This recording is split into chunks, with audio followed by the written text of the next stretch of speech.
It was February 17th, 2018. As I get older, my emotions are dull, or so I say. But on that day, as happened from time to time, they spilled over in public. Having been rather occupied with projects and ministry obligations, I sadly hadn't spent a whole day with my bride, so today was just one of those just the two of us days.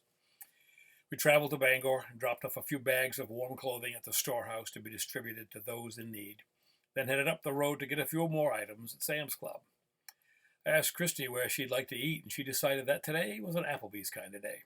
I wasn't about to argue. I could always get a decent meal there for a reasonable price. There was a rather long line, but we decided to wait.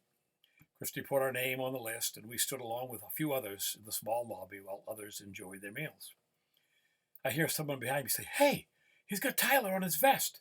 And I turned, and a lovely woman said, "Tyler Springmann was my nephew." Couldn't help it. Tears came up in my eyes, and I stammeringly explained that I was also there to see him off that May Day in 2012 when he deployed to Afghanistan.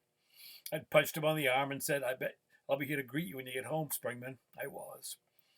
As I mentioned earlier, he came back in a charter, accompanied by his father, and we of the Patriot Guard were there to escort him to his final rest. It was a beautiful July day when he arrived.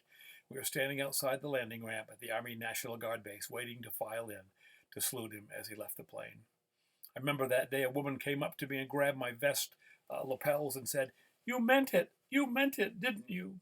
I said, "Ma'am, you said you'd be here to meet him when he came home." My heart still hurts as I remember the feeble words. "Yes, ma'am, but I didn't think it would be this way." So all of that came flooding back to me, and even though that day was nearly 6 years ago, I still wept for this young man. I still weep for he and many others who sacrificed their lives that others might live better lives. Thank you, ma'am.